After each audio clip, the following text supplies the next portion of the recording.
আমরা প্রায় সময় সংবাদে দেখি প্রবাসীদের মৃত্যু। তবে এই মৃত্যুর রহস্য হচ্ছে ব্রেন স্ট্রোক এবং হার্ট অ্যাটাক। প্রবাসীরা ব্রেন স্ট্রোক এবং হার্ট অ্যাটাক কেন করেন জানেন? কারণ হচ্ছেন এই আপনারা পরিবারের লোকজন। একজন প্রবাসী মাস শেষে কতটা কষ্টে বেতনটা পায়, সেই টাকাটা দেশে পাঠাতে একটু দেরি হলে কিংবা কিছু টাকা কম পাঠালে আপনারা পরিবারের লোকজন তাদেরকে নানান কথা শোনান, নানানভাবে অপদস্থ অপমান করেন। কিছু কিছু সময় মা বাবা এও বলে থাকেন, আমার ছেলেটার আগের মতো নেই, ও নষ্ট হয়ে গেছে, ও আর আগের মতো টাকা পয়সা দিচ্ছে না, ও টাকা পয়সা নষ্ট করে ফেলছে। এবং কি ঘরের বউ সেও বলছে যে সে বোধহয় টাকা পয়সা অন্য কোথাও খরচ করছে, সে আমাদেরকে আগের মতো ভালোবাসে না। আপনাদের কারণে তার বেছে নেওয়া হয়েছে প্রবাস জীবন। আপনাদের ভালো থাকার জন্যে সে দিনের পর দিন, মাসের পর মাস, বছরের পর বছর প্রবাসের মাটিতে কাটিয়ে দিচ্ছে তার জীবন যৌবন। কখনো কি ভেবে দেখেছেন কি পেয়েছে সে আপনার থেকে, আর আপনারা তার থেকে কি পেয়েছেন? আপনার ওই প্রবাসী স্বামীটা, আপনার ওই প্রবাসী ছেলেটার মাথায় সবসময় চিন্তায় জর্জরিত থাকে আপনাদের কারণে।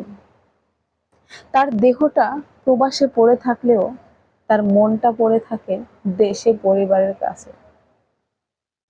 কখনো কি জানতে চেয়েছেন? কখনো কি বুঝতে চেয়েছেন? কখনো কি তাকে ভালোবাসা দেখিয়েছেন? দেখাননি তো। আর এই প্রবাসীর স্ট্রোক বা হার্ট অ্যাটাক এই পরিবারের কারণেই হয়ে থাকে। একজন প্রবাসী কাজ করে ক্লান্ত হয়ে বাসায় ফিরলে এই পরিবার তাকে এমনভাবে যন্ত্রণা দেয়, মানসিক যন্ত্রণা, যার কারণে সে ব্রেন স্ট্রোক কিংবা হার্ট অ্যাটাকে আক্রান্ত হয়। অবশেষে তার মৃত্যু অবধারিত। এই পরিবার আপনাদের এই মানসিক যন্ত্রণা তাদের অন্তরে ছুরির মতো আঘাত করে। এটা তারা সহ্য করতে পারে না। আর তখনই তাদের ব্রেন স্ট্রোক কিংবা হার্ট অ্যাটাক হয়। আমি সকল প্রবাসী ভাই বন্ধুদের পরিবারকে একটি অনুরোধ করতে চাই, আপনারা আপনার ওই প্রবাসে থাকা স্বামীটার সাথে, আপনাদের ওই প্রবাসে থাকা ছেলেটার সাথে খারাপ আচরণ করবেন না। তাদের সাথে খারাপ ভাষায় কথা বলবেন না। তাদেরকে কথার মাধ্যমে অপমান অপদস্থ করবেন না। কারণ সে ভালো থাকলে আপনারা ভালো থাকবেন, সে বেঁচে থাকলে আপনারা ভালো খেতে পারবেন, সে বেঁচে থাকলে আপনারা সম্মানের সাথে চলাফেরা করতে পারবেন, সমাজে আপনাদের নামডাক বাড়বে, সে বেঁচে থাকলে, সে ভালো থাকলে।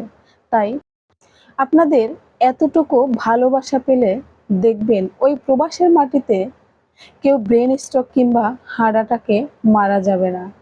তাই সকল প্রবাসীর পরিবারের উদ্দেশ্যে আমি তাদেরকে বলবো, আপনারা প্রবাসীদেরকে সম্মান করুন, ভালোবাসুন এবং সবসময় ভালোবেসে যান।